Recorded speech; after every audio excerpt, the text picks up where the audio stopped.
we're muted. There we go. Hello, everyone. Yeah, wouldn't be an episode if I didn't fuck up the sound. Anyway, welcome Greatest to hits. yeah, and you can't demonetize me because it's the last episode. So, ha. Anyway, thank you all for being here. Seeing the chat. I'm seeing all the highlights. That's hilarious. PJ doing his best. Yep, fucking it up. Anyway, but in reality, thank you all for coming to the final episode.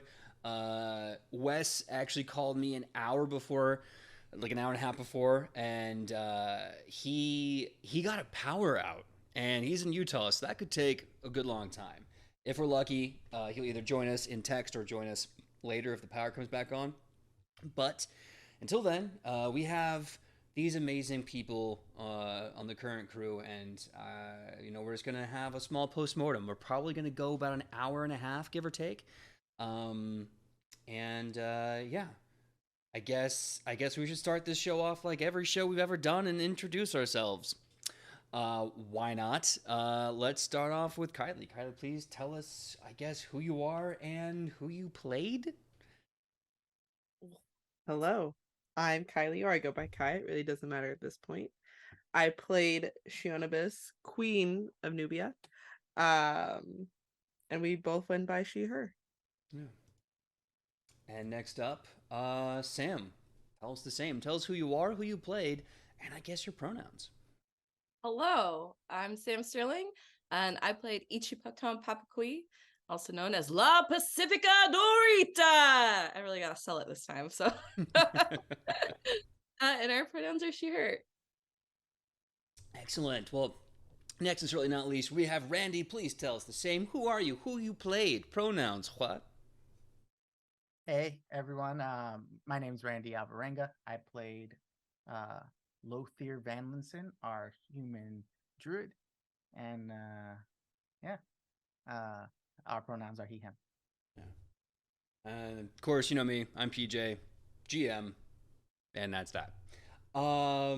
So yeah, basically things got kind of weird and kind of rough, and sometimes you have to end the adventure, and you have to know when to end the adventure. And but I wanted to at least give everyone here an opportunity to say things they haven't had a chance to say, tell stories they haven't had a chance to tell, answer questions, have a big post mortem, and also say thank you to all the people in the chat that, I mean, let's be honest, we wouldn't be here for 3 years if it wasn't for you guys. So have a chance to at least say goodbye to you all too, because this is television.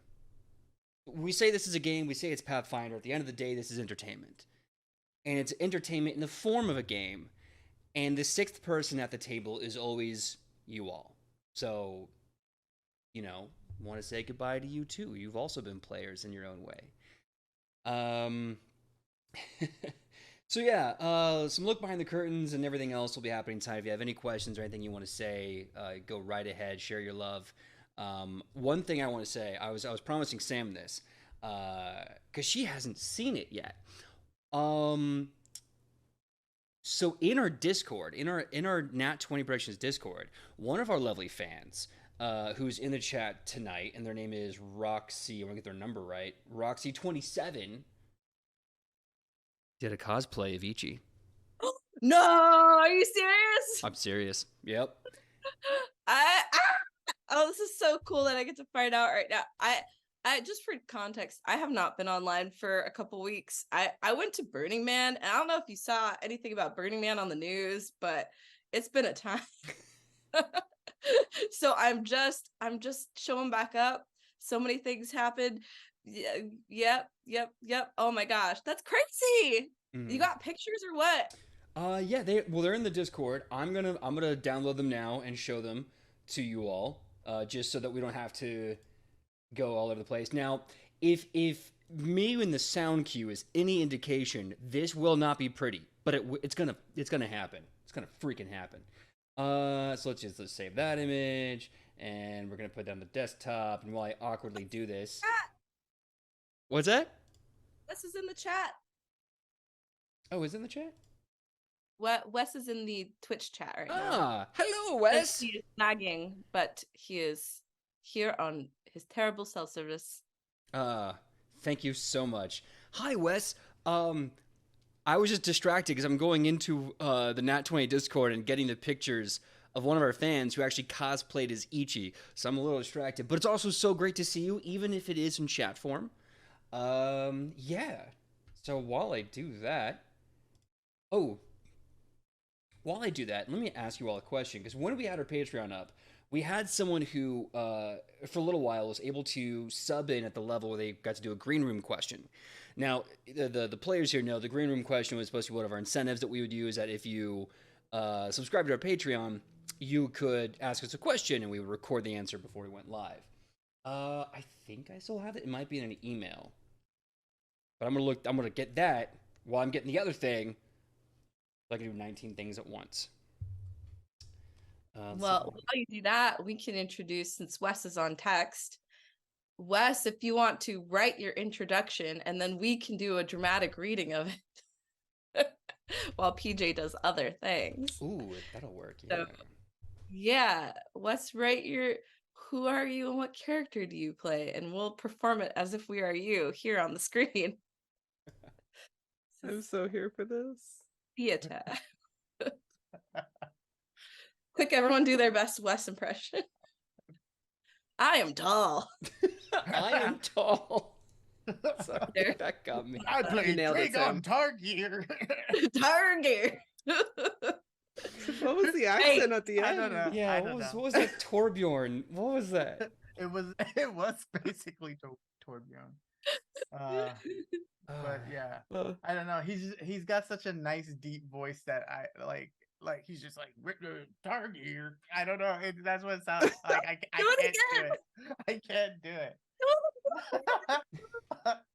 Someone else go. oh my Quick, we God. gotta vamp. All right, Kylie, let me your turn. bail out Randy. I have the questions for the green room. Let's do Okay. that. So we had 3 questions. Originally, we were going to choose only one, but why the hell it's not? Let's just do all of it. The first question is, what is the most memorable Nat 1, and how do you think the story would have changed if that role had succeeded? I'll go first. I Yeah, go- feel like it's hard. Yeah, if you got one. I'll go first. So Nat 1, I fell down a full set of stairs and nearly died. Was this when you went into Episode the ocean? 1. Nope, this was episode 1. I was like, I'm gonna be cool, and I was like, it played different than how PJ described it, but I was like, I'm just gonna see what's gonna happen, and I was like, oh, so a lot of things would have changed if we went through with that, including a character, but it's fine. I have an important question for you. Does Shionibus bounce? No, she's as heavy as stone. Bam. It's her personality that really weighs her down. Oh my gosh. But that's- And the weight of the throne.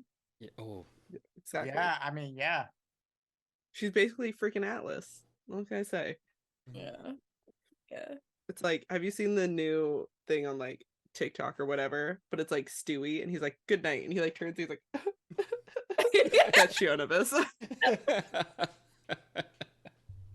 That is accurate. Yeah, Yeah. that seems great. the cool thing though is that like that prompted something that quickly kind of became one of our ongoing themes, because when you did that, you met Anubis like immediately, and that Wait, I how think hard did she hit the floor? she died. Oh, like I hit. Wait, she And died? it's like Yeah. we were level 1. I had no chance to begin with. It was a 90-foot drop. I believe her Wait a HP was somewhere around 20, which meant that she would have taken I think it was 45. probably lower than that.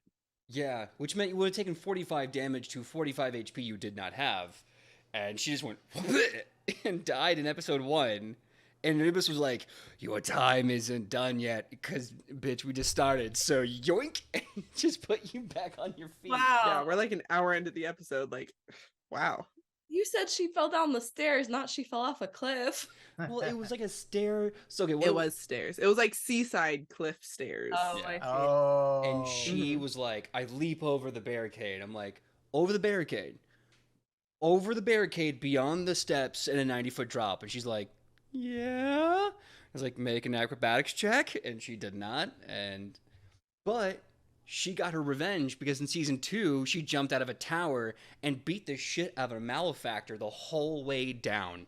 Okay. True. So True. Nat ones I don't have in my head like a specific story. Like they're really fun, but Nat 20s like probably during that fight. There was some really cool Nat 20. Like you were kicking his behind as y'all were like falling to the earth. That was just sick. I was like, don't mess I with was worried I Cheeto. wasn't gonna make it to that too. Oh god. It was definitely one of my favorite moments because you were in the tower prison, you broke out, you were being chased, you leapt out, one of them chased after you, you kicked his ass all the way down, and at the last second, do or die, you rolled right, and you killed the malefactor and you survived like a broken arm or something. Something like that. Jesus. Some of these times where I'm like, wow, these dice gods are like, we fucked her over too many times. We've got to give her something. Shionibus is just so cool. Yes. Just that's always. a fact. I have Thanks, guys. some when we get into the stories that were and never were. I want to tell you something, Shionibus, about what I have planned very shortly after a few that I think you're going to get a kick out of. But didn't the griffin or bat save her? No, she just rode that malefactor all the way to the ground. Oh, I thought at the last second I called Beatrice. Maybe. I think at the last second. Yeah, I think you had fallen for a long while. I had fallen a while. There was definitely And then we some- were like thinking like how much, because you were just in prison and you escaped, and we were like, if she's also been fighting, like what is this not gonna be good. Yeah. But it was cool. And Tobias is in the chat saying, I remember when PJ decided to make me play myself, but with religious issues. Yeah. You were highly sought after, my man. I don't know what to tell you. People wanted you.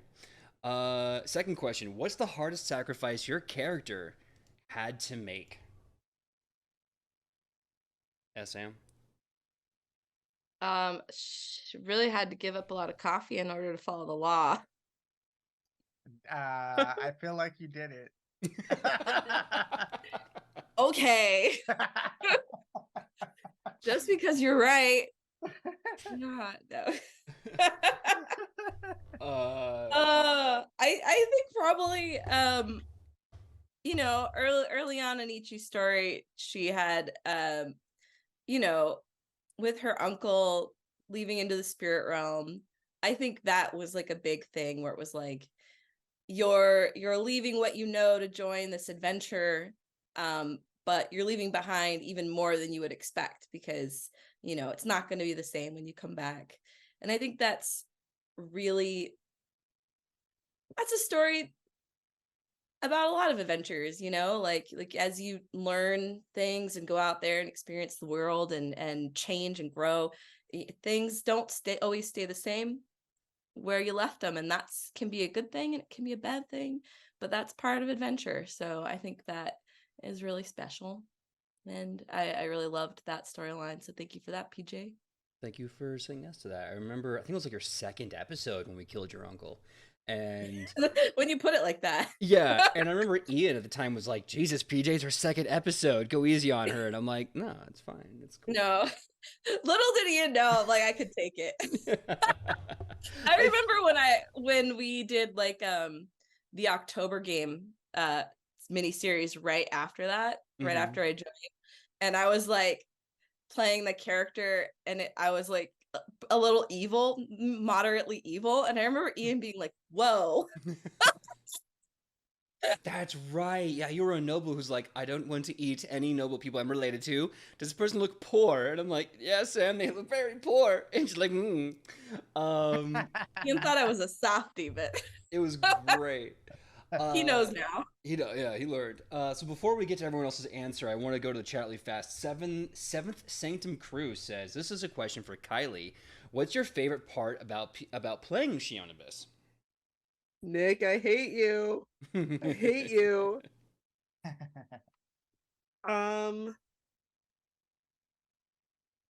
Probably the demon fights are always 10 out of 10.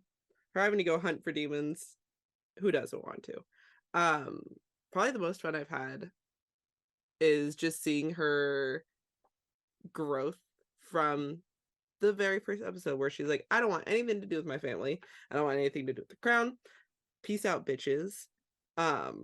It's just me, myself, and I, to her turning and really taking care of this group of people that she's kind of now made into family, who she would 100% die for. It's no longer her kind of walking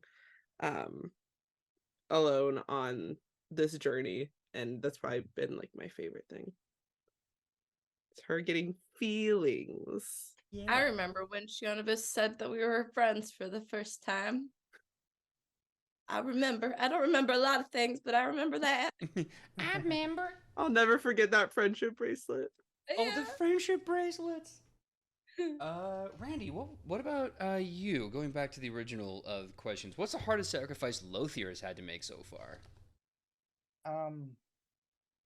I think Lothier, in my head, sort of started as more a guy who didn't really know what he was doing at all. Like, kind of got plopped into this circumstance of whatever that connection was going to be with the Mud Circle and all of that, and just wanted to like heal his land. I think the hardest time, biggest sacrifice kind of thing was probably him learning to like befriend Morel, like this sort of symbol of like the people who sort of ravaged the land he's from and are the reason it's so bad. And I just remember them having like a sit down conversation by the fire and just being like, no, I need to get over this piece of like sacrifice this like horrible piece of myself too, where I was like thinking everyone was kind of this one way. So yeah. That was definitely a moment. Very good moment. Kylie, did we say what Shionibus had to? Yeah, we did that, right? The hardest sacrifice Shionibus had to make? Yeah. Yeah, we totally talked about it. Yep. Oh, so that means Moving we on to the didn't. next question. Okay. What's the hardest thing? I don't know if she had one yet.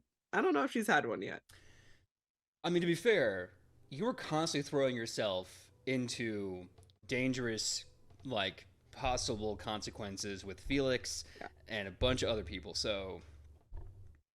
Yeah. Yeah. It's just, she was like, meh, it's fine. My life, meh, it's fine. Going back to chat, we got a lot of really great questions. We did miss the West introduction. Who's gonna do the dramatic? You guys made me do. I vote Randy. The whole day. Randy? I say no. I vote Randy. No, you were last, Sam. I was last. Okay. I mean, but I will enjoy it. I am not saying that because I wouldn't enjoy it. Let's see. Okay. All right. Channel West. I got to Channel West. I got to think shoulders. Mostly shoulders. Okay. There we go. Okay. Hi, everyone. I'm Wes, and I play Dragon Targir, the magical fire-slinging smurf. We're both he, him. Was there enough shoulders, Wes? I feel like it was just I loved a it. little bit more. No, I'm kidding. bit more It was shoulders. Give me perfect. more. Give me more. Good. That was take one. Let's go to take two. We got Okay. this. Okay. Guys, I'm 5'3". I can't do this. Today, I had to ask someone at the grocery store to help me get something off the top shelf. Oh, There's reasons why I play a dwarf. I can't relate to Wes. I think. I feel that. The closest person to West's height would be me. Let's see. Hi, How everyone. tall is Wes? He's like 6'4", 6'3", 6'2", Is he really that 6'1", much taller than me? 0. He's tall. Wes, how tall are you? Yeah, Wes, if you're in the chat, how tall you is? Let's hear it, PJ. All Yeah, right. let's hear it, Your PJ. turn. All right. So if I can find the again. Here we go. Hi everyone, I'm Wes and I play Dragon Targir, the magical fire-slinging smurf. We're both he/him. I just Quite nice. channeled myself. He says I'm 6'3". That's still tall as Oh, fuck, my what? guy. That's still tall as fuck. That's a fruit by the foot, more than me. What do you do with that much more existence? Gets a better view of things. More shoulders. More shoulders. Also, do we see the request for PJ to do a dainty maiden? I was just getting to that. Yep. Sam Witchery says, PJ, you've done a lot of great voices in the past, though. Can you do a dainty maiden? And 2 answers. The answer is no, and here it is. I'm a dainty maiden, so, like, I don't even know what's going on here. I'm, like, 2'9", and I'm so tragically lost in this tremendous forest. Ew, what is that? That's a squirrel. That's gross. That squirrel's gross. That's swampy. I don't want to be here. That's my dainty maiden. You're welcome. That's beautiful. Did you see the other voice request? I did. Full What's the other one? disclosure. Mahooch said, "How about a camel voice one more time?" Oh! One more for the road, PJ. Now, full disclosure. When I did the camel voice, I did it with the voice mod and without. So, do you want it with or without the voice mod? Both. Both. Porque Okay. no los dos. Both. I gotta get the voice mod up. Give me a second. All right. While you do the voice mod, I'm going to remark upon Jenkins using fruit by the foot as a unit of measurement. Yes, we should all do that. We should adopt that. Mm-hmm. Why use the metric system when we can use candy? Exactly. Exactly. Okay, I think this is it. First of all, I can hear myself. Cool. And we're gonna go to the voice changer. Okay. Yeah, here we go. Evil voice.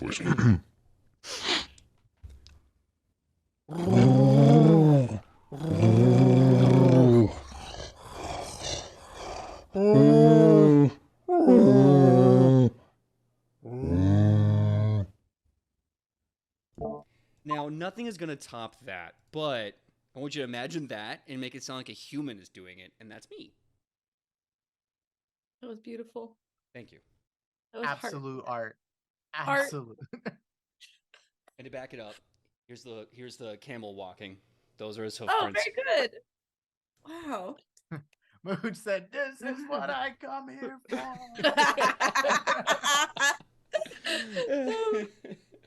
Oh my god. All right. Let's see. There's a lot. This one comes from Roop Psyche, one of our oldest legends of the chat. What was the intended end game for your character? Where did you want them to end up? That's actually a very good question. That's probably something I would have asked later. So think about it. If you already have it, rip it out. Let me hear it. But what was your character's goal end game?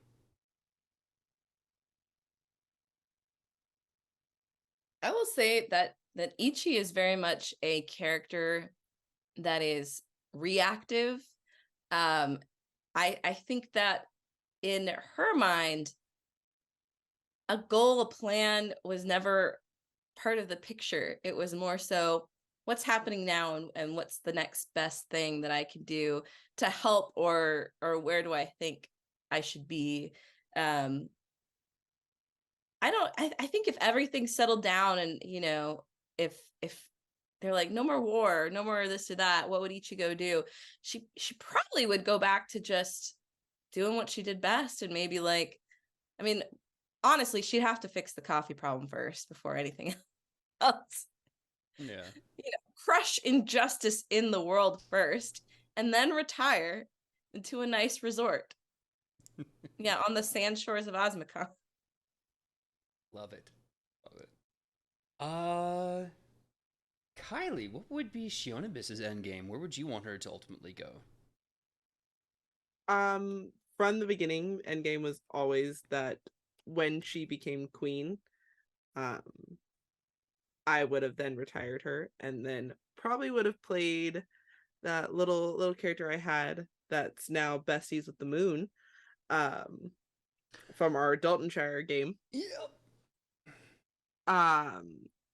so her being queen was kind of always end game, but given the circumstances that happened in the Sands or in the Red Waste, um, probably just her going out and fighting until that was over, or fighting until she died. Um, like I said, always kind of end game, always kind of what I had pictured in mind. So yeah. Very, very cool. Well, Lothier, what's for Lothier's endgame? So just a little insight for people. Lothier was from Brack partially because like I when PJ invited me to be on the show, he shared some about the world, but it like some places were more spelled out than others a little bit, and so I knew about like the history of Brack and like it sort of being a place that struggled, and that was kind of it. It was like there's that, and where Brack was, like he was like it's near, you know, the capital of Acadia. And I was like, but what does that look like? And PJ was like, we don't have a map. So um so as I was making Lothier, a lot of me understanding and learning about the world came around while I was playing him. And that influenced sort of where I wanted to take him. So I started off, he was pretty naive. He was like, I want to be a druid, I want to help people, don't know what to do. And then finds out, hey, you're connected to, you're probably the last mud druid from the Circle of Mud. And like, he's like, oh, that's pretty cool. What does that mean? And he learns through the journey, like more about it, comes to the Grove and wants to protect, you know, that sacred place, but also make Brack sort of healthy again. I think his big thing is he wants to revive the Circle of Mud and sort of be a not probably not just Brack, but the entire world, wants to be a protector of nature. So that's he would always be striving for that, I guess. Love that.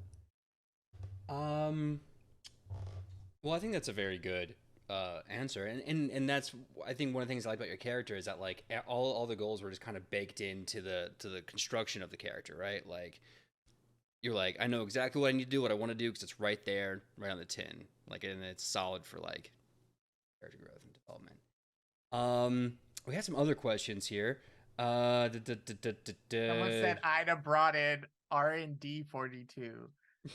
No. Wes would have brought in R&D 42. Randy gives you the hard no. Randy. Is that from Daltonshire?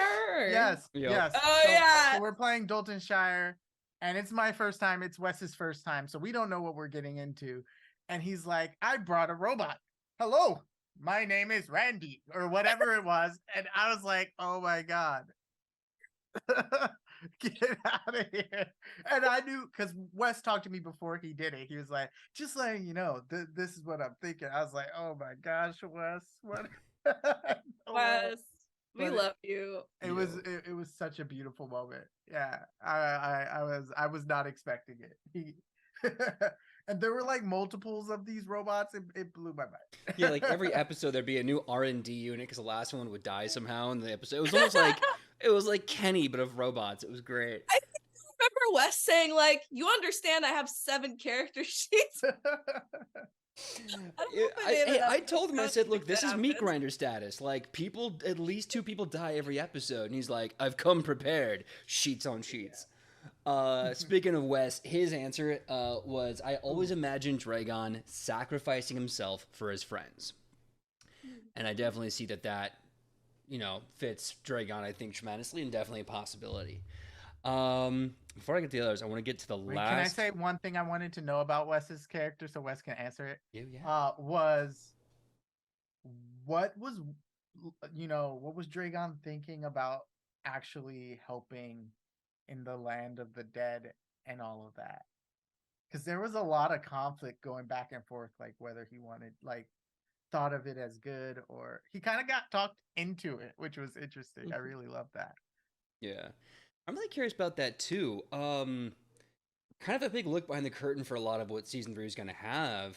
For Dragon, there is going to be an adventure where he had to find his dad's lost soul, and then convert it into the Crook of the Dead, that big like Sabeline fiery like scythe that the leader of the the Bedyard carries.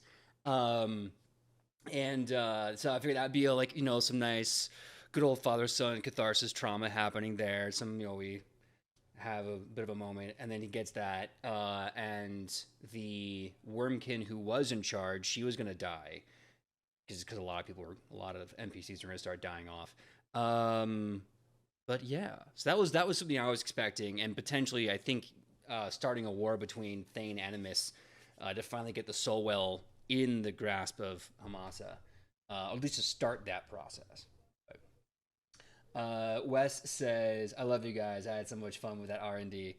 Um, let's do one more question from the Q&A thing, or the green room thing. What NPC had a brief appearance that you would most like to encounter again? I I just want to well see where we are in the story. I guess it wouldn't make sense anymore because Dragon went and found his previous wife and was sort of healing sort of that entire relationship thing. But I really liked the woman with the glasses, I think, in New Jack City, who he like took on a date or something. It was just I just want to see more of her. Bloodhound. That's right. Yes, Bloodhound. That was her name.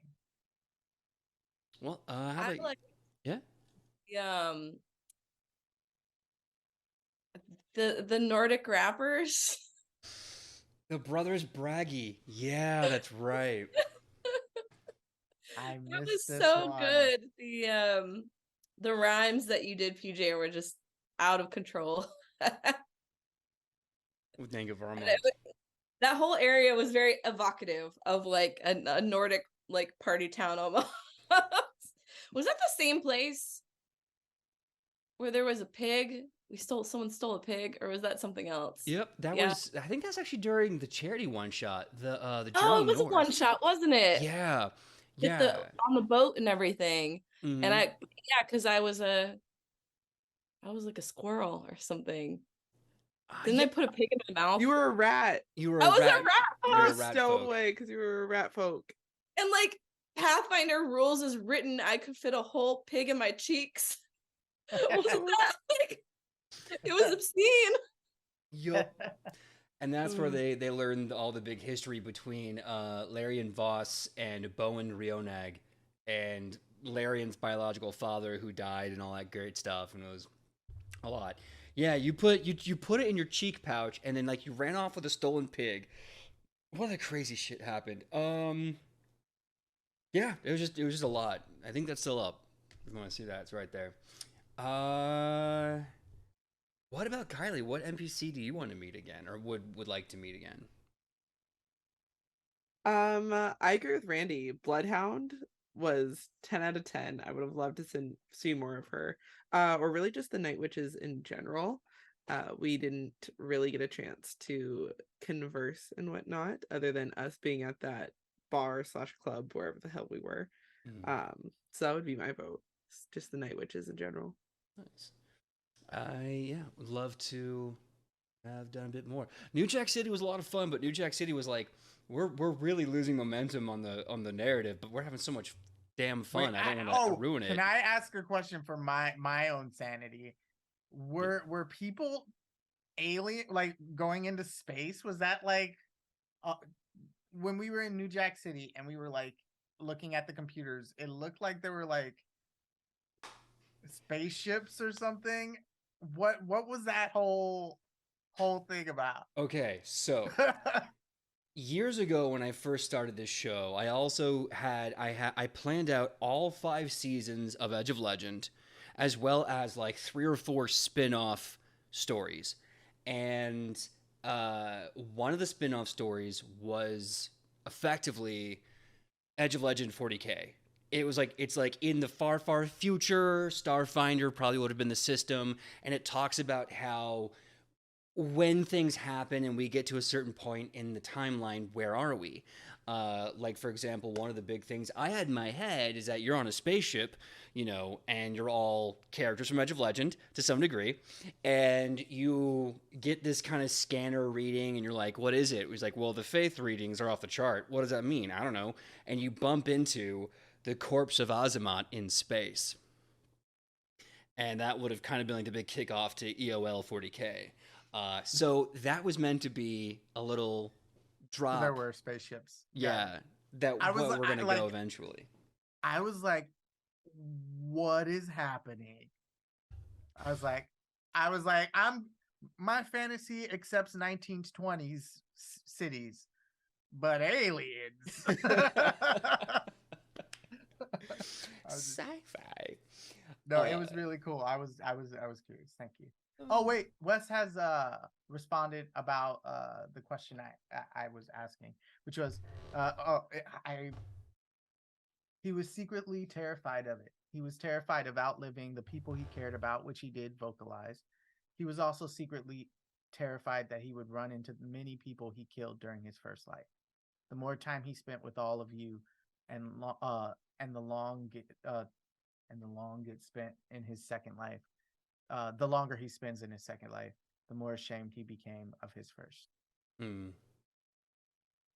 That's tough, and that's, I think, kind of a beautiful story. Like, how do you rectify having two very different lives, being two very different people, but still having the same soul, still being the same core battery growing over time?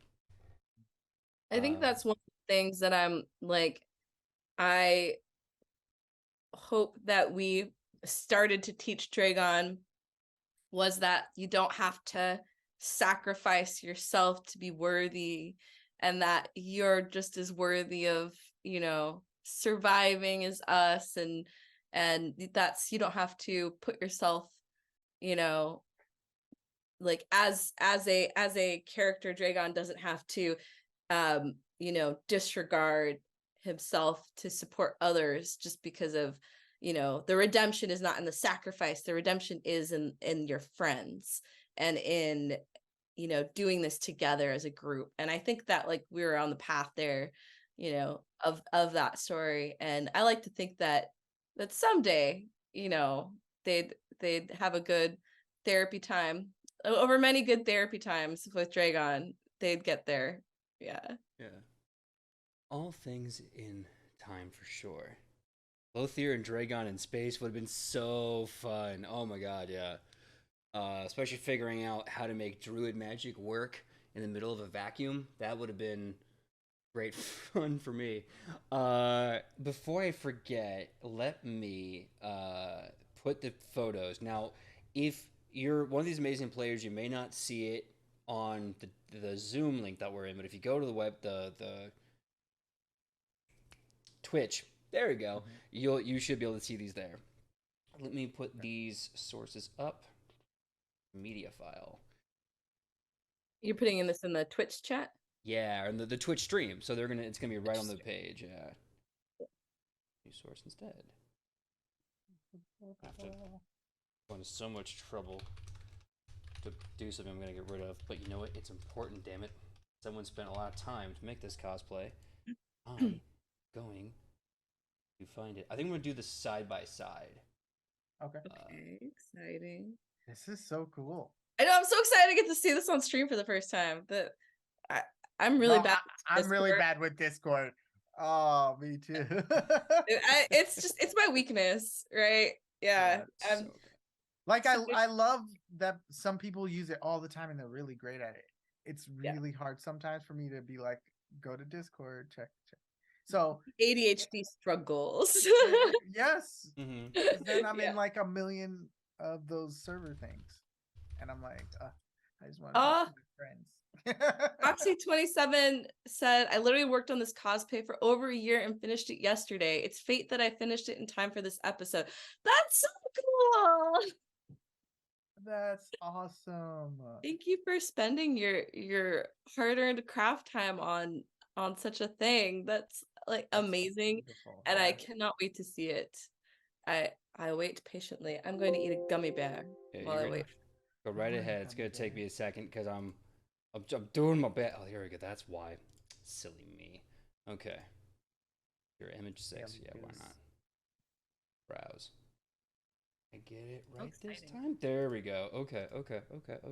That's really big. Let me try my best to make that smaller. I can Hello, only see half everyone. of it right now, but it looks awesome. So oh, Here you go. Oh, my microphone. Oh my gosh. Wait, can you put it up more? yeah, I'm trying. It wants me to screw everything up, but I'm trying really hard not Oh, to. that's okay. I can be patient. There we go. Okay. You know, You're gonna oh, lose sight of and your my face, big everyone, nails but look so good. yeah, look at that.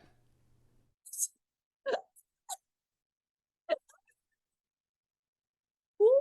It's phenomenal. Right? Look at that, Ichi. You are officially a cosplay. Look at, first of all, awesome job to Roxy27 for looking like a badass and doing a great job of bringing your character life. Look at that. Dang. You even like the rivets on the belt too. Like you put rivets on there.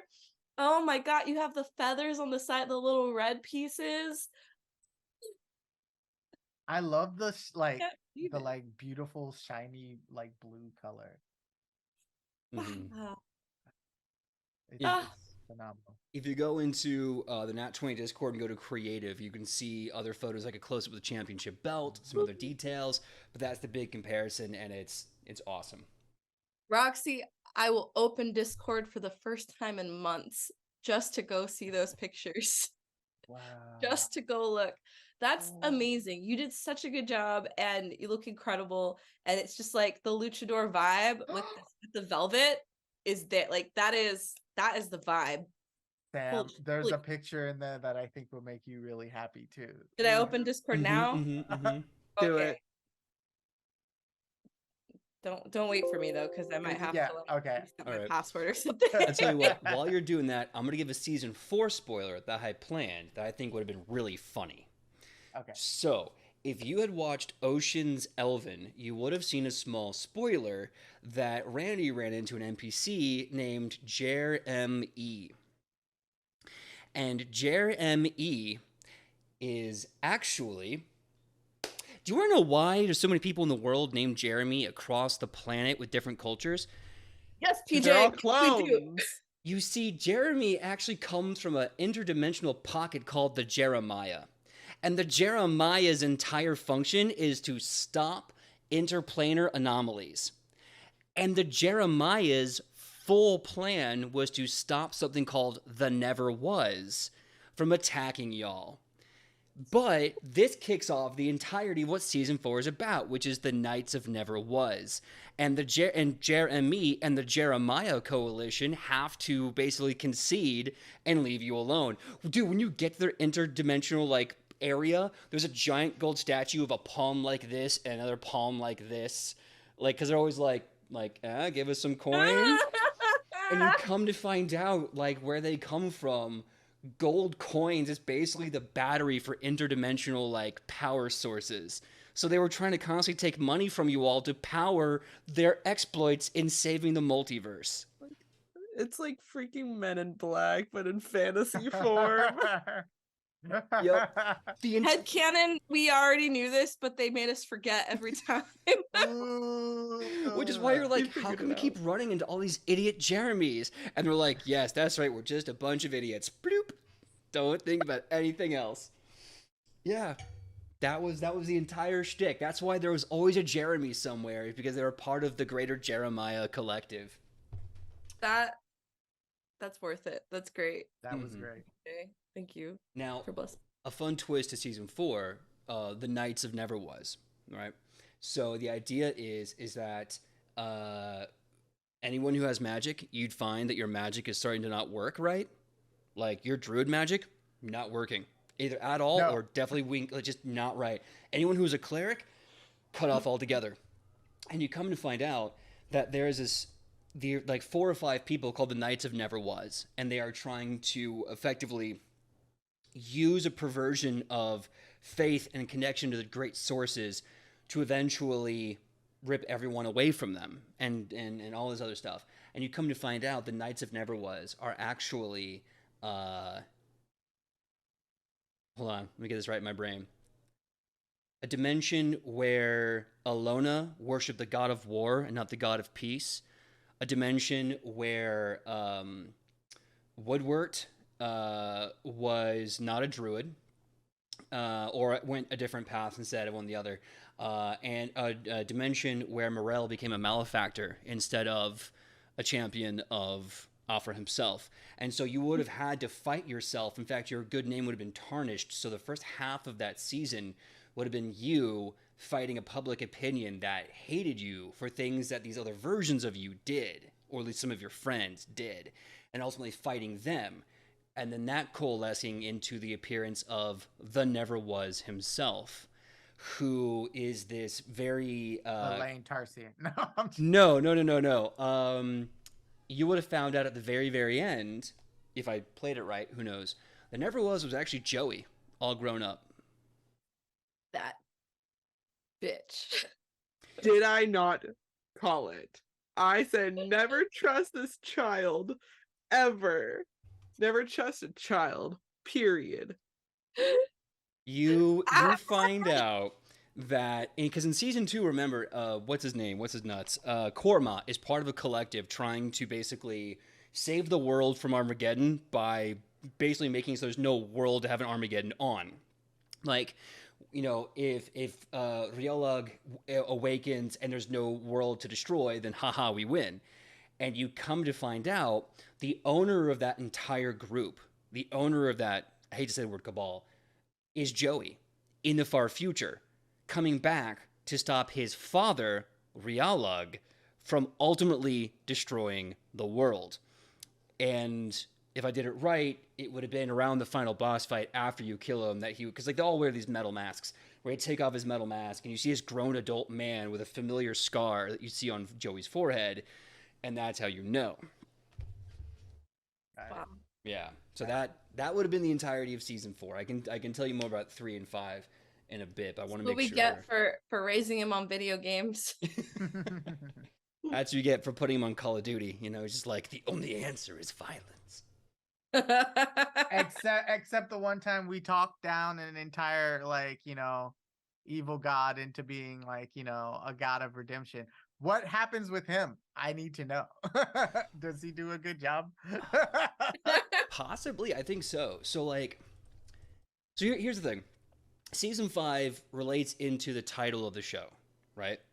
Okay. Back in 2019, when I was trying to come up with a name for it, I was walking around Frank and Sons for a long time with someone, and we were talking about the show before it happened, and I came up with the name Edge of Legend. And the reason why the show is called Edge of Legend is because it is a story about the end. This entire show has always been a story about the end of the world that you are in. That's why the message is always all good things must come to an end, and unfortunately here we are. That's why the gods are dying. That's why there's always apocalypses and Armageddons and everything constantly happening, because this is at some point supposed to be in some way the end of the story.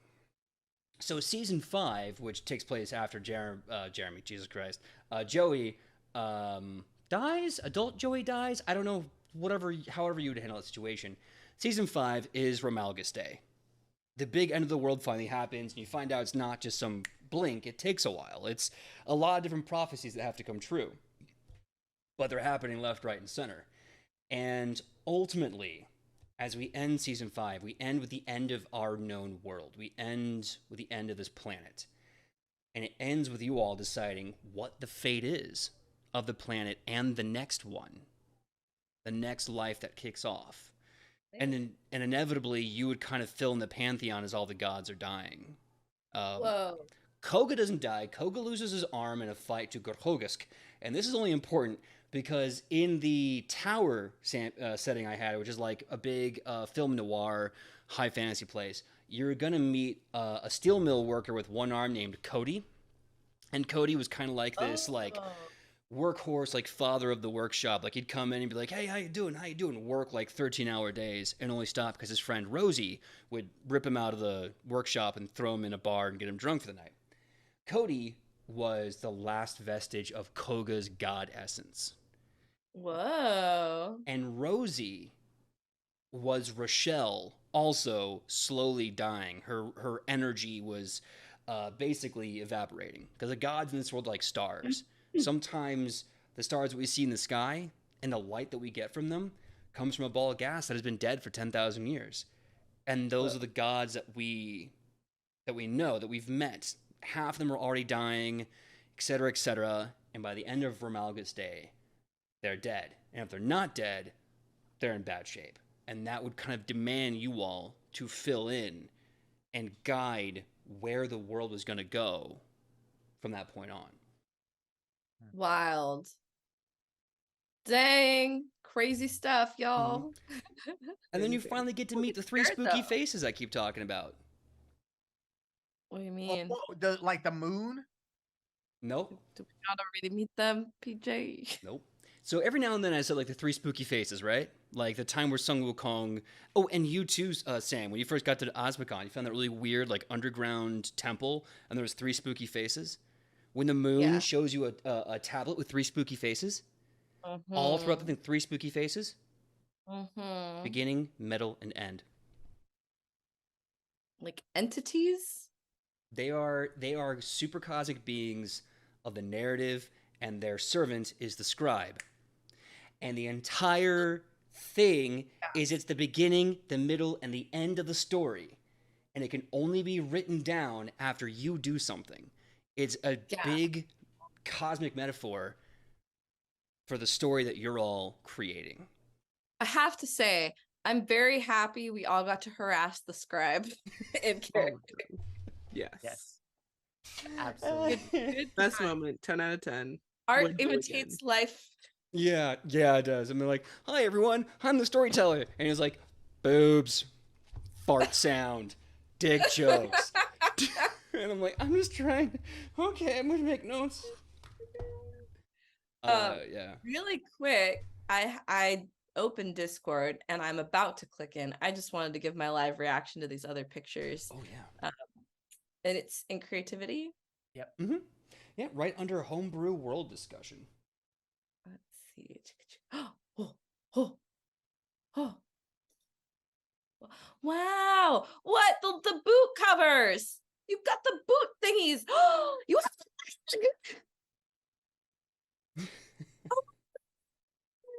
Isn't that a great mug? Isn't that just like a comfort bringing great mug? And your weapon. Oh my gosh, these are so good. The fanfic. I love the fan fiction in her hands. Yes. Y'all gotta go look at these if you haven't seen them. These are great. Roxy, if you're okay with it, I would love to put these on my Instagram if you're into that. Like these are spectacular. Thank you so much for just like bringing each to life. That's so cool. Oh yeah. The frog mug. I'll have to get you all frog mugs. I got Sydney a frog mug. I don't know if everyone knows that or if I mentioned that like on stream, but yeah, so Sydney has frog, her own frog, and I'll have to get you all your own frogs so you can enjoy a nice hot frog beverage. Wow, that's amazing. Yeah. Ichi too by Amethyst. Yeah. Wow. The pose. Holy crap. I should learn to use Discord. See all I'm the so awesome sorry, things. guys. Frog forever. I remember when we had that vote on Frog. The Deep Lore Jeremy's versus Joey. Not PJ over here cribbing notes from Final Fantasy 14. Not at all. This was 5 years ago. I didn't get into 4 years ago. I didn't get into Final Fantasy 14 until 2020. So on you. But also every good writer steals. So you're maybe not wrong. Season 4 is gonna be about Jeremy. Make sure I didn't miss any other questions. Oh yeah, Wes said something earlier. In his first life, he would have never have laid down his life for anyone else. His growth was the love he allowed himself to feel for his friends. Him putting others before himself was a big part of his growth, and you all became the most important thing to him. Absolutely. It's so sweet. Not crying or anything. Same. Because even when we were like doing that contest to try to win a wish or whatever it was, like I like knocked him down and then I was like, I'm gonna go save him. I actually kind of bragged about that. I was in another Discord, and they're like, "How do you do like PvP without having issues?" And I basically told them all about the battle royale that you all did for the Wish spell and how you all handled it and how we had talked about it as a group and everything. They're like, "Oh yeah, it's really awesome." I'm like, I mean, I mostly got lucky. I got lucky with great players that can take a really good concept and just knock it out of the park. Ooh, Eric Jackson put a mini up, mini image. Oh, very very cool. I always love your stuff, Eric Jackson. Like the paints are so bright and vibrant, and it's such a good job. Um. Oh, spoiler about season three. Actually, all the things about season three. So, Kylie, I know we were TJ. talking about your character becoming queen. Yeah. And do you remember last episode we were at the quarry? You killed finally all the demons on your list. Right. So, when you were supposed to go back to Nubia with that list completed, knowing that your aunt was dying from an injury, here's what I would have given you as a scene, if you will. You're in the coronation chamber. You're sitting on the throne. You're now queen. Congratulations. Everyone's applauding you. Then everything goes dark. Time slows down to a standstill, and another throne across the room just kind of rises. Its back is turned to you and slowly starts to move towards you, and then slowly turns around with a slow clap. All hail the queen. And looking at you with one eye in his head, you would see Magadon smiling proudly at you. Gross. And he looks to you and he says, "You know, you seem really talented at killing demons. Have you ever tried killing devils? Maybe devil gods?" Gross. I hate it. Expand your horizons. "My queen, I've come to make you an offer that you can't refuse and benefits us both."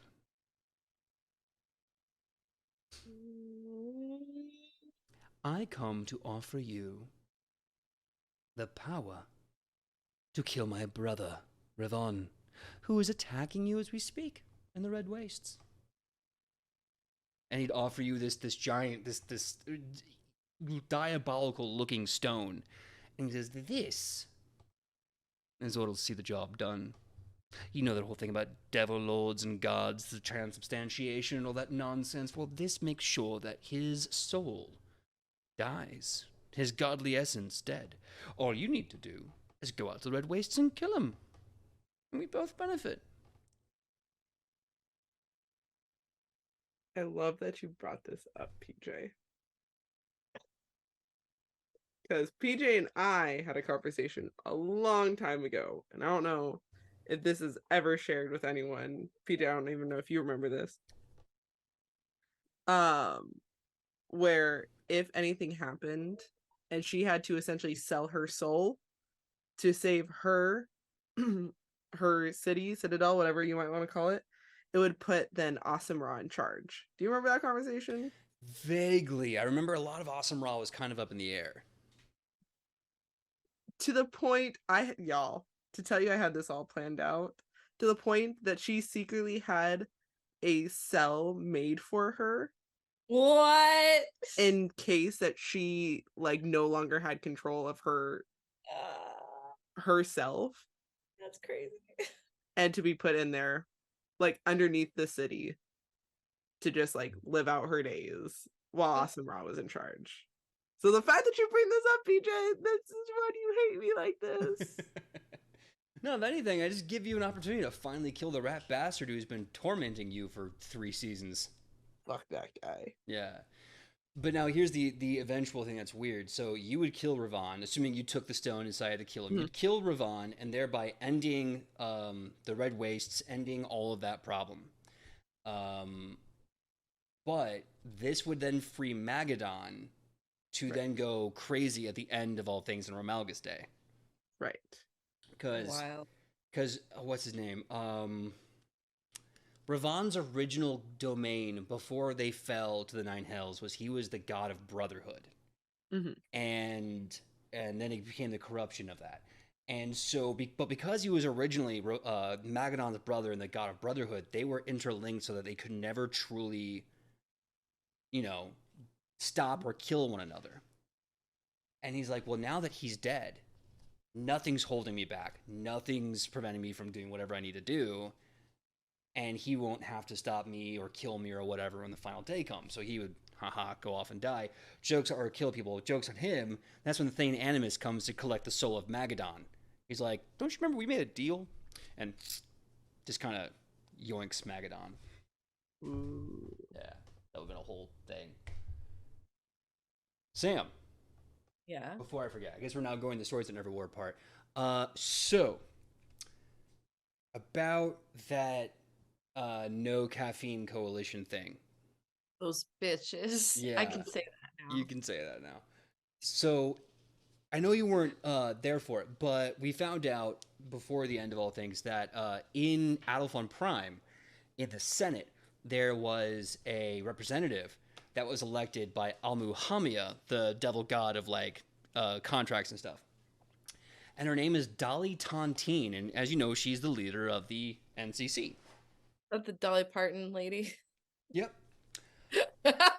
And you would have actually had a chance in season 3 to do a big role play. I think I still have the like notes written down here for it. Do a big role play battle to basically like crush her entire NCC, which would eventually become the, I think, NCCAA or NCAA, which would have been like no caffeine, alcohol, and addictive substances, kind of like the basketball league, the NCAA. So it would have been no caffeine, addictive things.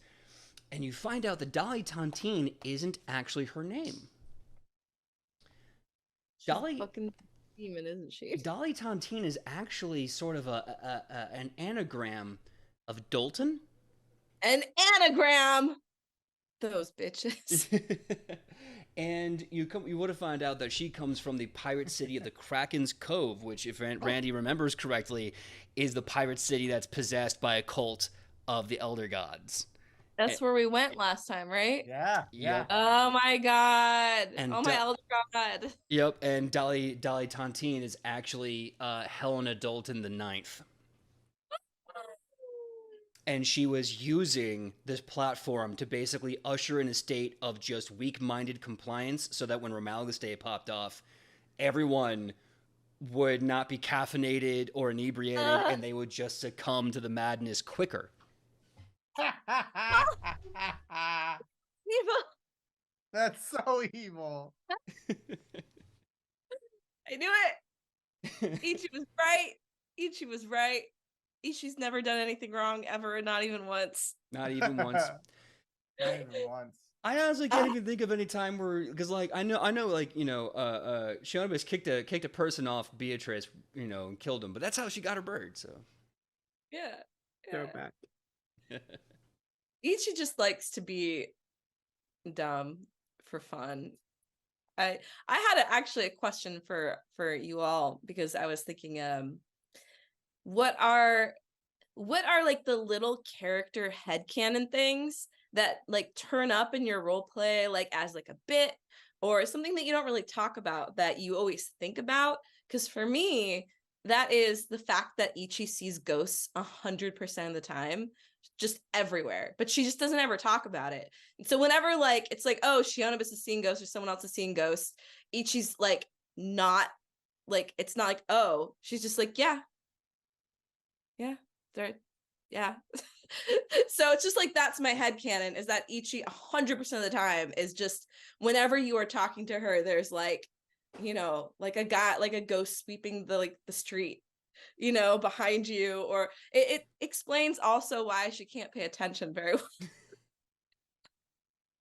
That's a good Do you guys memory. have anything like that? Little headcanons that affect your role play? I wish I did, because that is amazing. Oh my god. So good. ADHD, but making ghosts. Yeah, relatable.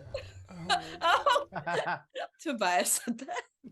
Yeah. Maybe I'll like bring that into my daily life, and I'll just make that my new bit of just like, oh, sorry, it was the ghosts.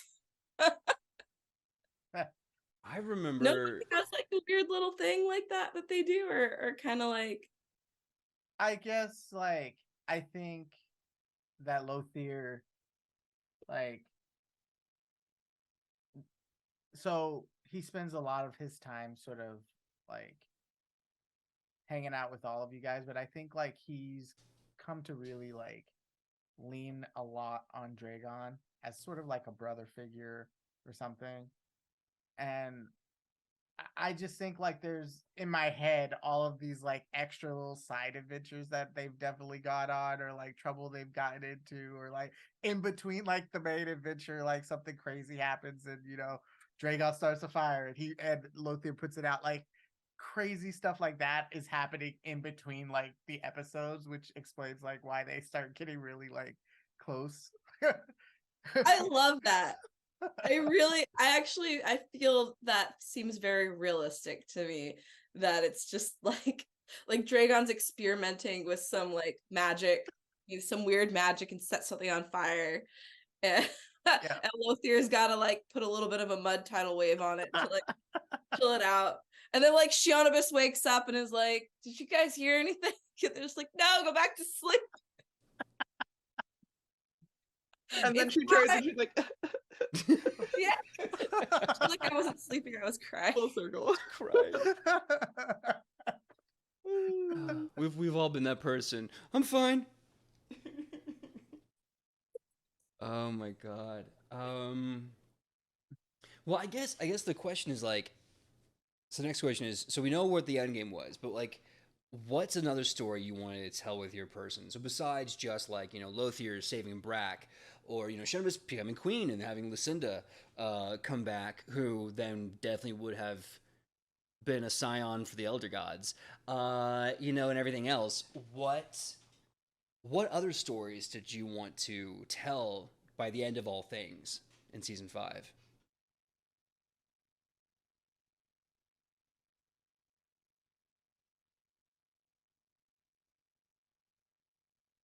I think that with Ichi, I really like the little subplots of things that seem like really relatable to real life, because there's like the big world saving stuff that happens all the time, but then there's like Ichi like dealing with her brand deals and like starting the theater with with friends and everything like that. And so I think more things like that. I would really like to have seen like a full like Dia de los Muertos like festival party, something related to that could have shared a lot of like mixing of like Mexican culture with fantasy in that like specific like festival environment, and how cool that could be.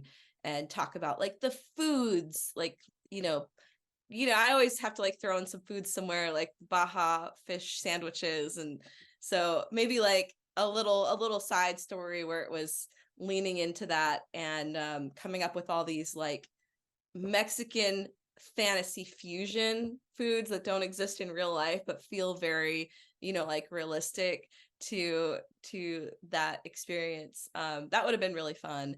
And then that could have led to the Ichi Pacton Papaquit cookbook. Yeah. Uh-huh. Yes. Maybe Those have someday. been flying off the shelves. You know Like it. the biggest mogul of our time. Yes. Cookbook.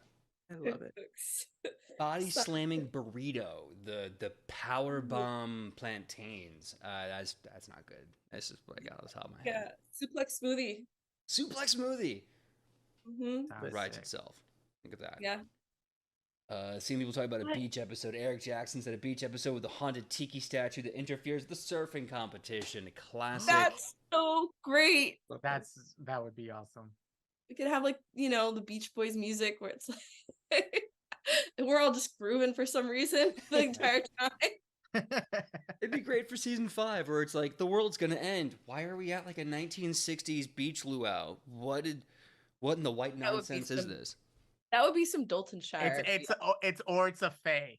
So that's the stories I was looking forward to getting into, because there was like, Woodward we ran into kind of briefly, like in a place where it was like pretty weak between the Feywild and like our place.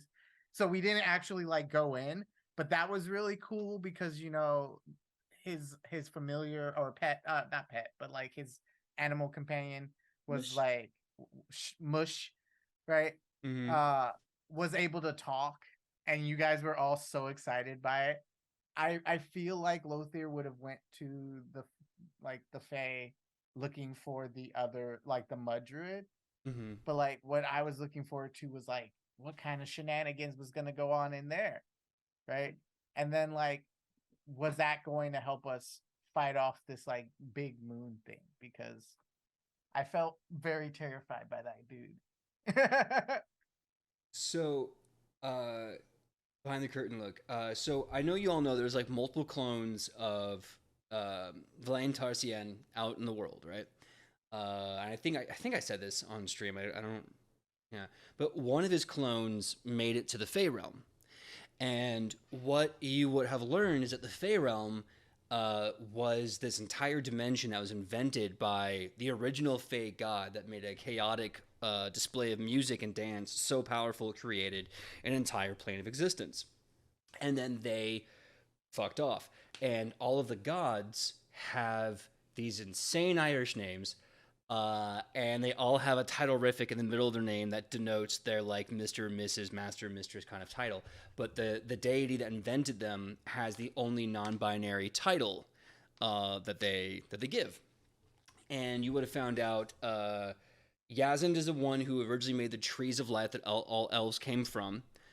You would have been able to meet him at some point. The Taika Waititi face casting of your long lost Archmud Druid would be living there. Valain Tarsien would also be there trying to find a solution to basically the trees. But and everything else. Oh, and you find out that all the gods exist by something called the Ballad, which was the original creation song and dance that invented everything. Also talked about the end of all things, how all the gods were also going to die. And so the gods have been bickering, like basically what this ballad meant and how to interpret it, and that's where you get the two courts. The harshest song, I'm sorry, no, the beautiful melody and the harshest song. And they're basically the Seelie Unsili in different fashion. Um, and so I'm trying to bring this home. What was? Oh yeah. So you'd also find the ballad talks about how one of the elven god, one of the Fey gods, was lost to an elder god forever ago, and he was going to be the thing that basically started kicking off the ballad's demise. And he was chasing down the trickster god Cleis Monfriv. Uh, he's chasing him down because Cleef is kind of like their Loki, and he's the one that basically pisses off the wrong person, and all of his tricks finally come to catch him in the ass, bite him in the ass. And it's the literal metaphor of, yeah, this elf god that you lost to the elder gods, that's going to be chasing you forever and ever. And then when he finally catches you, that's the end of all elven god kind. And it also kind of kicks off Armageddon in the other plane where you're all from. Ooh. Hey PJ. Yeah. In my audition like game with you, was that the Fae that we met? Yep. Yeah. Yeah, that guy who was running and very mischievous and sent you to the plane of the dead, that was Cleis Monfriv. Was I there for your audition game? I can't remember. Yeah. So, Yeah. So I thought so. Dang, I really wish those had been recorded because I remember the like mine was like so cool too. I remember like those were good.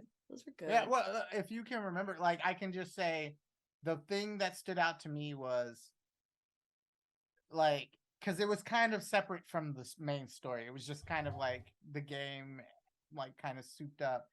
And I met a Fae and then had a dance off. And while we were dancing, was casting spells. So like there were all these like effects happening, and then like he like lands at the bottom in a sup. Oh my Just- god, yeah. Okay.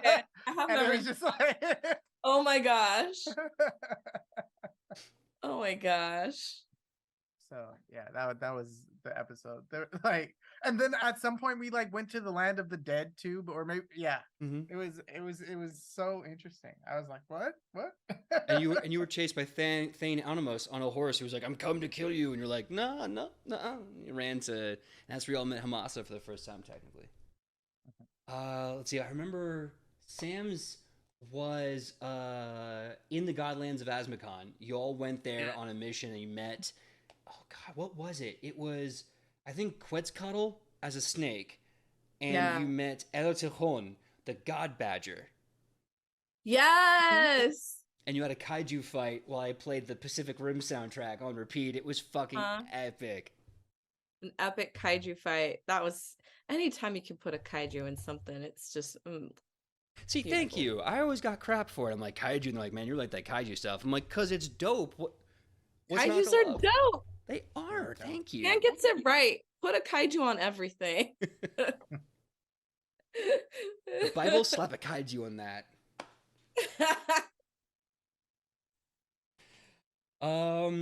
Yeah. So I guess really keep hitting the table really quickly. Let's see if there's any other questions in the chat. I did, by the way, see another statement from Wes. Said, yeah, Dragon would pretend to not know things sometimes, or act stupid because he was afraid that people wouldn't like him if he was smart. Super high int, low Dragon. wisdom. It's also why he always hid himself studying spells, learning new ones as a closeted nerd. Aw. Dragon. Why you gotta break my heart continuously? That good cry. Why you gotta give me that good cry? Dragon's so good at breaking bones and breaking hearts. I guess with fireballs. With Absolutely. I guess your bones. Yo, don't fireball. when I leveled up and I saw that there was a spell that could like cause more damage when it was hit by fire, I remember being like, PJ, hear me out. This is absolutely what these two would do at the same time. Yo, And PJ looked at me and he was like, this is my head canon, but like I thought that PJ was probably like, I gave Dragon a gun blade that destroys the world. Sure, you can do it. And I remember the first time we did the damage, and you were just like, oh. yeah, that- PJ just goes to his list of monsters and is like, well, we're just gonna double the HP of all of these now. Dude, I Just cannot to- tell you how much crap I got on TikTok for the description of Kormat's abilities, because they didn't understand how at will worked. So they were like, he can just like do this whenever. I'm like, no, he's limited to like counterspelling once around still. Just he doesn't lose a spell slot when he does it. And when they found out, Randy, out how much damage you and Wes did together with that 1-2 combo during the demon fight, they lost their fucking minds. They're like, how do you do 359 damage? I'm like, well, firstly, you play Pathfinder 2e like you're supposed to, and then you get really good friends with a druid and a magus, and you just sit back and let it happen, because it's amazing. It was in Path Builder, and I said absolutely yes. Like I remember just looking at it, I was like, this is it. Like there were other spells, like I think at that level you get some other cool stuff, but like that was the one. I was like, Dragon's about to blow shit up. And, like dollar signs in your like cha-ching. Oh my god. Well, I'll say these two things. One, in October would have been the Revenge of Daltonshire, and I was very much on the fence of this. Okay. I was very much on the fence of this because I was already just kind of burnt out and exhausted, and I was like, do I want to be a one-man like cast it? Well, I mean, I already do a lot of the shit myself, but I was like, do I want to put a bunch of guests on every week and try to figure that out, or would I rather have the Elder Gods of Daltonshire and the death of Daltonshire affect the main storyline? So it would have happened on Revenge of Daltonshire, because like I think even back in season 1, the gates to Daltonshire are broken. And so what would have inevitably happened was the Madness Gods of Daltonshire would bleed out into the actual narrative, and you would have to protect Joey as a child from the full force of the Elder Gods as they were chasing you through the real story for about a month. So it'd be like 4 or 5 episodes of like high stakes, one of y'all may have to go to the bed yard early kind of stuff. And the second thing, what was season 3? So, every season I try to do a man versus blank narrative. So obviously season 1 was man versus man with the war, right? And then the second one was man versus divinity / man versus destiny with Kormat and Tobias and Tobit. This would have been man versus nature that I was using as a metaphor for the question of what is identity and who are you really? Because the big thing about Verlaine Tarsian is every single one of his clones has a fracture of his personality blown up into like a million. So like when you would have gone to Alphon Prime, you would have met Verlaine the Senator, who is fully like staunch, the law, big on justice and legislation. And then if you would have gone to Verlaine Tarsian in the Fey Realm, you would have met one that was more about peace and being silly and funny and creative. And depending on where you gone into, you would, and so it really kind of begs the question, like, who is Verlaine really? Especially, the guy that damned the world to hell. And then who are you all really? Are you one aspect of yourself? What's left of yourself? Who are you going to be? And how are you going to mold that kind of conversation, all while trying to stop the world from descending into hell? 4 and 5 didn't quite have the time to work on that, but I have a question. yeah. What is Isuo gonna do with the rest of their time?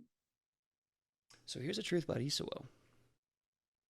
Do you remember the gold door in Isuo's house, the one that they never let you in, the one that they always go into and come back? You know how I said there's that collective that's been plotting basically the destruction of the world, Cormant and Never Was and Verlaine Tarsian? Mm-hmm. Isuo's been part of a group for about, I don't know, most of their entire lives. That was the antithesis of that. Okay. Oh. I Thank you. know. I was No, like, no, are no. you trying to destroy Isuo in my heart? Because you can't do it. Never. I would I was there never with want to you. stay in their legacy. No, Isuo, behind the gold door, is actually a metaphysical meeting chamber where the 5 members of the name I kind of made up and then forgot would meet to discuss how to stop this cabal from destroying the world. And Isuo's big plan was, there's these 5 adventurers that I've seen, and I know they're ragtag, and I know they're crazy, but if we can get them to work together, they can accomplish the impossible. Now, the other members of that cabinet would have been Old Man Tanin, the great Wormkin. He would have represented the idea of divinity. Isuo represents. What's that? See the guy with the books? Yeah, the big old like Wormkin who's like, I don't remember like, names. what? We never we, like- remembered our names and always wanted hot chocolate. I like that guy. Mm-hmm. It's good. Called Rufo Boofer, which made me laugh my ass off camera. Just the name Boofer makes me laugh. Yeah, no, so it would have been Old Man Tanin. Isuo would represent the human spirit, the human side of things, the common side of things. You would have seen for the first time since their coronation King Morel the First of Acadia, as the King of Acadia always steps in that cabinet position as representing basically the greater regality, I guess, of the world. And I'm trying to remember who the other 2 were off the top of my head. I don't know why I'm blanking on them. I think one might have been Chufen to represent the arts and music, but they would all work together to basically stop the end of all things. And then ultimately, Tanin would have to die or sacrifice himself to protect you all. All of the 5 Wormkin brothers would probably have to die by the end of the story for basically sacrificing themselves for your continuation's sake. Oh, jeez. Yeah. Quick question in the chat. How did Isuo's powers of knowing work? Did it work like I thought it did, where he knew anything that humanity knew? Sort of, kind of. So, if you are familiar with the Orisha of the Yorubas of Africa and other parts of the Southwest Africa, you know that there are different saint spirits. And one of them is more of a concept called I'm so terrible at remembering this. But basically, it's the embodiment of the human spirit, effectively. The thing that connects us, the things that makes us all who we are, which is human beings, and all that kind of stuff. And Isuo, that was his Orisha, was that entity. So he was, they were always connected to the greater human spirit, and as such, knew everything that was happening within the framework of humankind. In fact, Yes. what's that? So yes to the question. Exactly. We're saying the same things. I'm just going around my ass with my it's elbow beautiful. here. I just am laughing. Where It's I've got a question. Does Isuo have a pocket dimension for like their groceries or something to like keep them fresh? You know what? I'm going to say yes. I don't think there's anything that human can't do. At least, like, as far as time and spatial things are concerned. I don't think they'd ever throw a punch, but they would summon a spirit of a dead warrior and be like, kick their ass. Nice. awesome. I like 10 out of 10. Yeah, Isuo MVP. Mm-hmm. True facts. Y'all MVPs. Because that's the whole point. Isuo saw you all and said, nah, you can do the things that this cabinet cannot do. So go out there and do it. I believe in you. Oh, wow. Well, it's true. Think about all Where's the our cool shield? shit that you've done in 3 seasons. Just think about that. You were the spearhead of democracy against a potential world war, killed a horrible despot and their terrible generals. You stopped a prophecy from killing your friend, as well as redeemed and shifted the nature of a cosmic being. And even before going into Hellscape and surviving all that, you ascended to demigodhood. Like, look at all the things you've accomplished. You did that. I just gave you the stepping stones. You ran on those stones, and you got there. But also, Yes. we should talk about our bloopers. Oh my God. Yes. What's the least effective things that we've done? Least effective things. Oh my God. You're asking me that? Or are you asking chat Yeah. that? I'm just thinking that's just an open question. I'm thinking about how when we were in was it the ship, the like Manglema ship or something? Mm-hmm. How much time we took to like try to figure out where to go. I literally talked about that exact moment literally probably 2 days ago with people where I was like, oh yeah, it took us probably 2.5 hours to figure out that it's just Roy G. Biv. Like, Yes. that's just the code. But that's tabletop, guys. This is pure tabletop. That's how it works. Can I dogpile on that a little bit? So yeah, it took a few hours to figure out it was just Roy G. Biv and it was all color theory and all that great stuff. Can we talk about the hour and a half it took you all to just jump an acid pit?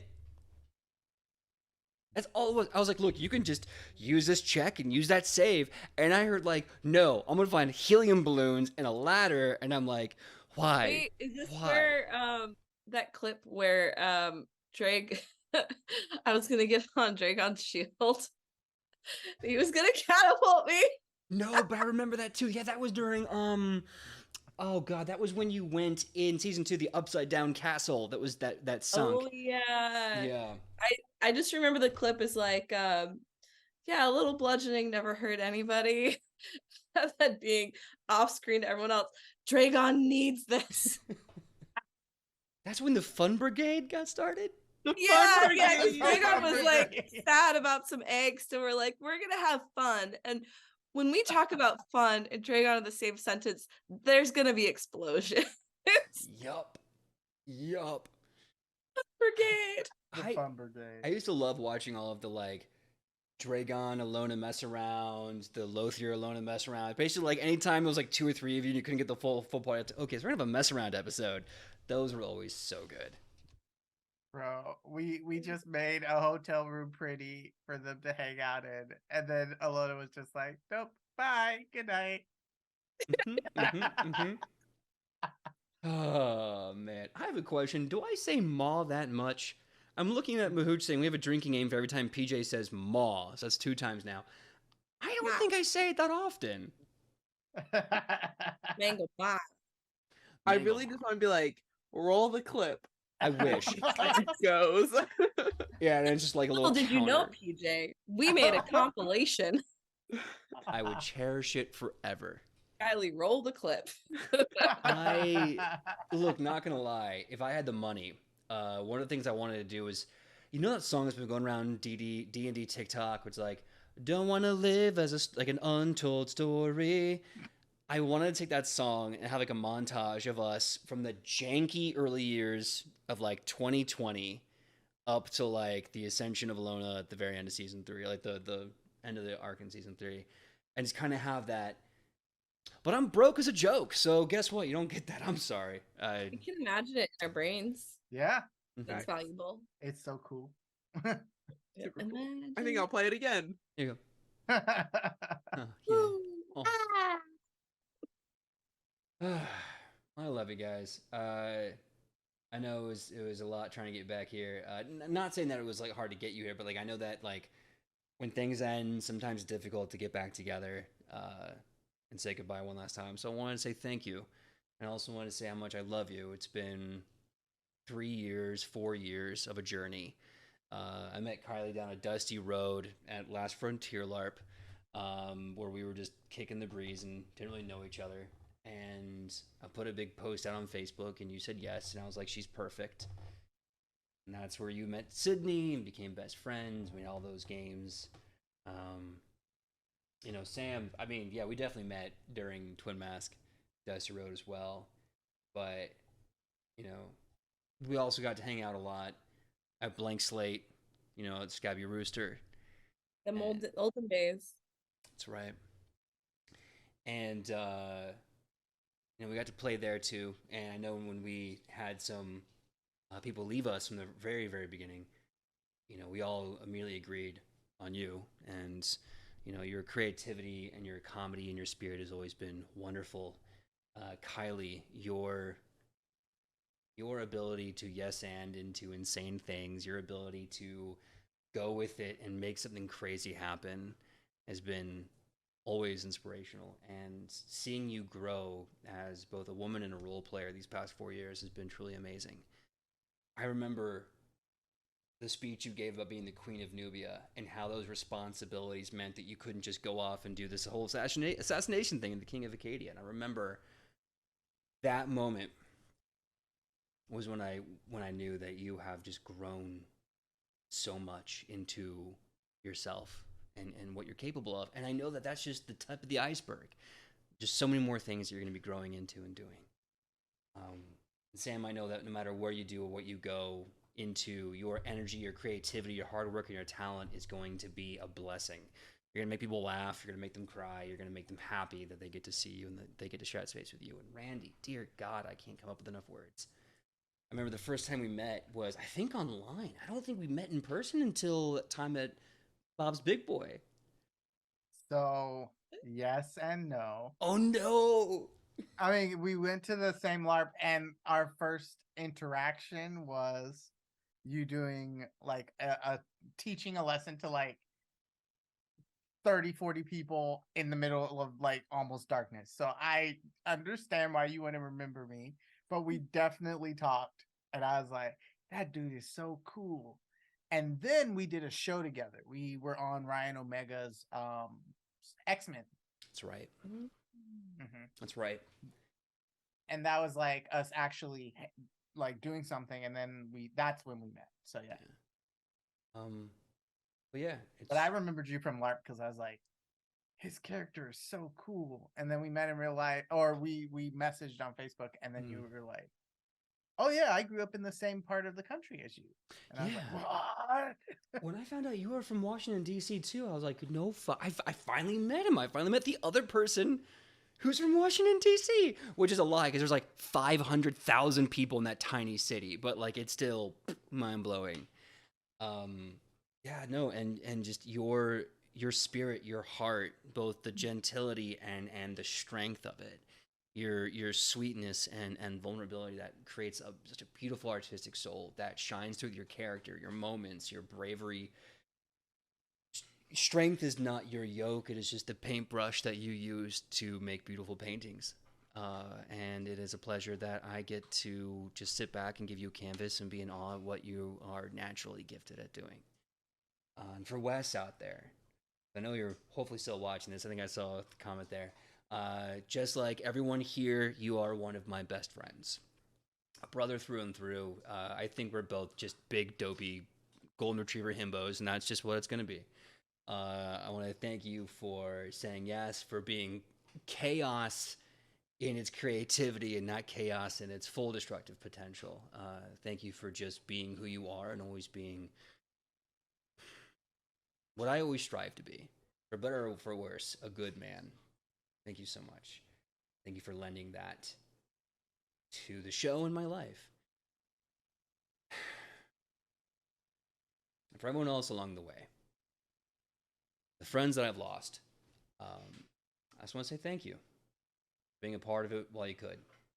The two people that first told me I could do this and then ran away, thank you for inspiring me to start. To my ex that told me that I could do this and I wasn't stupid for doing it, thank you for believing in me. To Ian, who said yes when I reached out on a whim, thank you for going along with it. I know it wasn't easy. I know it wasn't pleasant, but you did beautiful things. And I'm glad that I could see you shine for a bit. And to Sydney, of course, I just wish you the best. And I know that whatever you're going to do, it's going to be not even half of what you deserve, but it's going to be amazing. So I have an empty glass, so I can't do a toast, but to 160 episodes, to 20 charity games, to 3 long-running different shows, each with about 2 or 3 campaigns a pop, to telling the stories, fighting the fight, going through hell and back. I just want to say one last time, thank you to everyone that said yes. That said yes to the adventure and the journey. Thank you for walking to the edge of legend with all of us. By the way, the planet's called Alardunia. Anyway, so let's move on and let's do our raid because it's about that time. Hey, We have to do a raid. I got things to say still. Oh shit! I'm sorry. Please say things. Say things. Yeah. I just wanted to say how much I appreciate all of you, and you are all so incredibly talented, and everyone who has been so wonderful to watch this show with us and be in the chat every week. These people, these wonderful people, are not going anywhere. They're on the internet. You can see them do all the things that they're going to do in the future. You know, keep your eye on these people. Keep your eye on PJ and Randy and Kylie and Wes. They are fantastic. They are just beautiful, light, creative lights. So please do, exist out on the internet with everybody. I wanted to specifically say to everyone whose name that we see over and over in the chat, it really means a lot when you all come out to watch the show and engage with us and, do fan art or cosplay. I'm just gonna cry about that forever. And this might take just a second, but I really want to do this. And I just wanted to say everyone's name who has been in the chat here tonight. Is that okay, PJ? I will go fast. Yeah, sure, of course, yeah. Yeah. So for everyone who is here tonight, the last episode, thank you so much. And Reap Psyche, Mahooch, Effie Burton, Sam Witchery, Roxy27, V is for Vampire, Seventh Sanctum Crew, Spring Hill Studios, Rick the GM, Teacher Teapot, Voodoo Goth 11, Sizixkins. I don't know how you say that. Cat Arcana, Eric Jackson, Sentinel Angel, DePropa Gandalf. That's such a good username. My God. And Laura Tutu. And I hope I didn't miss anyone. I've been writing it down throughout the entire episode. That's what I wanted to say. Love you all so much. And we will see you all online. And we are going to be out there. Yes. You know what? I know we're going to wrap this up in a few minutes, so I want everyone who's left, Kylie and Randy as well, if you want to, please say your goodbyes, and then we'll go into the whole where we can find you speech. So if you're feeling, doesn't have to be long. If you want to, make it long, whatever. But yeah. I'll go just because I'm not going to go too in-depth because I think a lot of what I feel Sam just shared. Where I would add just for myself was I came into this project pretty nervous I never really played with most of the cast too extensively. Um and I like everyone was really excited, but I didn't really know everyone, and I joined around the same time that Wes was joining, so like I got to be a part of that decision, which blew my mind. I was like, I just joined yesterday, like, uh, but I remember I felt instantly welcome. Like I remember the day. It was one of our very first games, and I remember Kylie sent me a little message in like a private message in chat that was just like, what do you think about that what that monster did or whatever? And I was just like, what? I was like, we're friends. I just Aw. met you. Cause at that point all I had like I was just like, I'm one of the group. I'm getting the little secret mess. I don't know. It was so cool. And from that moment, like this has been sort of one of the things I looked forward to every week. Um I know this isn't sort of goodbye to any of the people here, but it does make me sad to think like this ride is kind of over for now. I thank everyone, like just like Sam said. Thanks for letting me be a part of the family. We love you.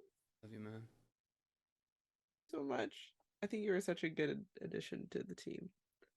Oh yeah.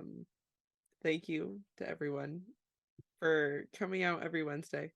For being amazing ledge heads, as we like to say and whatnot. I didn't know PJ very well going into this project. And so the fact that I say this every time we have a Q&A, the fact that you took a chance on me for someone who didn't know how to play a TTRPG, really what it was. Thank you for taking that chance on me. Sam, I love you so much. So much. And I'm so glad that our friendship has grown.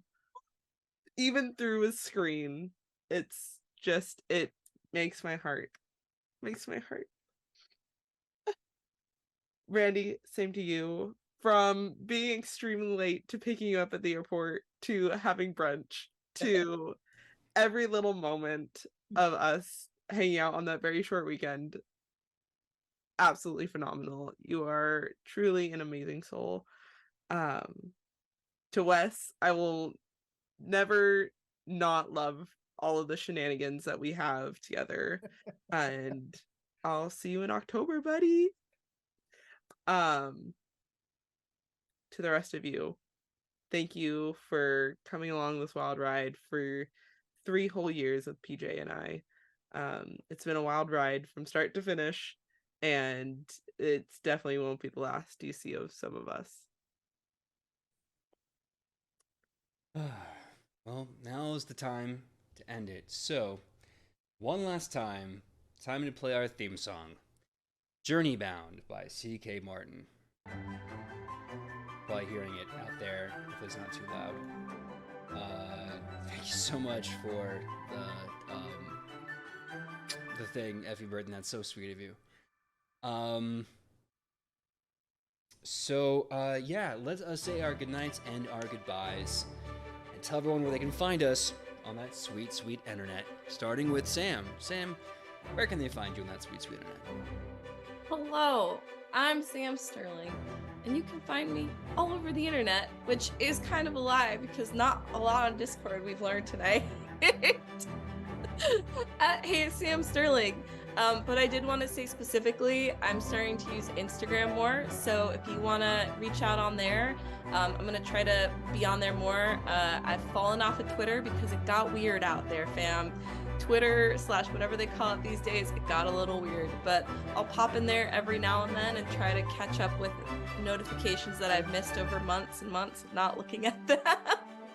But feel free anytime, send me a message. I will eventually see it, even if I'm not the best at checking things. So never feel bad about, reaching out. I do have a TikTok. It's chaos. It's I can't say it's good, but I am there. So feel free at Hey Sam Sterling, and whatever comes in the future, I look forward to seeing you all out there and chatting with you and hearing about what projects you all have going on and sharing all these people's adventures in the future.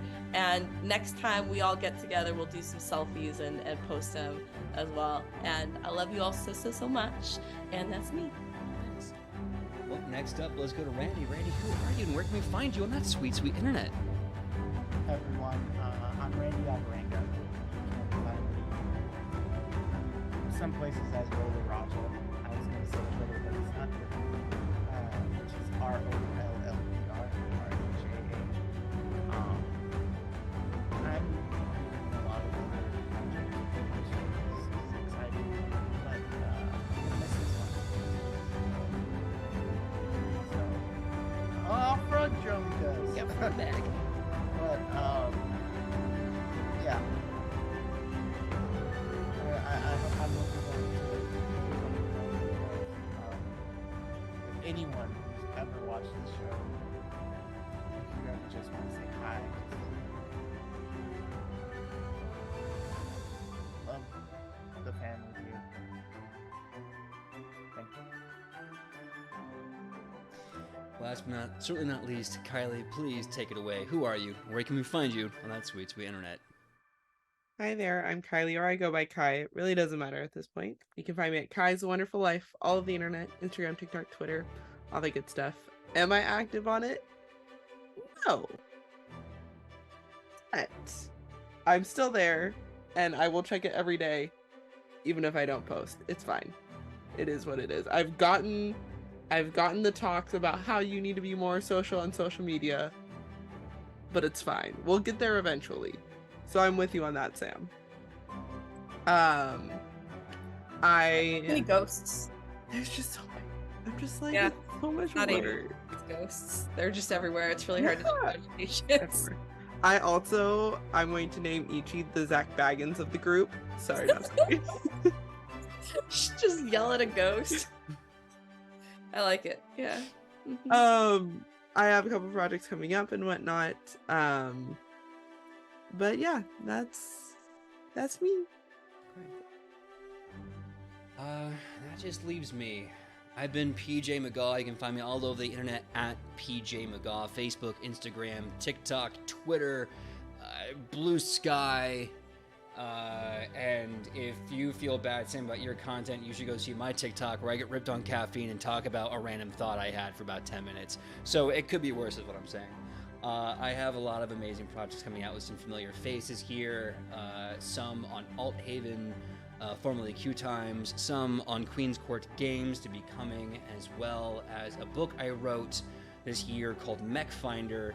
We had a Kickstarter, and I was just informed that we had, a couple hours ago, we just hit 100% of our goal. So look out for Mech Finder soon.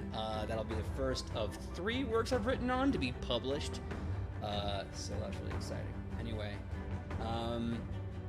we're gonna be rating Dork Tales, and that should be a lot of fun for everyone. And don't forget, you can find Wes at Wes_IRL. Yeah, Wes_IRL, and everyone else who's ever been here, you know their names. Go to our YouTube and search them. It's right there. You can't miss it.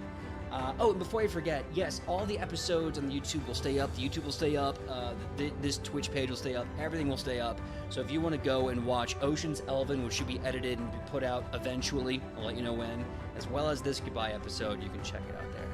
Until then, it's time for all of us to step over the edge of legend, to join demigods and golden dragons galore, and to close the book. And until then, we will just thank you all for being legends right along with us. Let's go raid Dork Tales, everybody. Going in 3. Wait, I did it wrong. We gotta wait. Hold on. The raid bar, it's thinking. This is exactly how we raid dance. Raid Perfect, dance. PJ. Last raid dance. Last raid dance. I'm actually doing it. I'm actually doing the Yay! raid dance, and we're gonna be raiding in 3, 2, 1.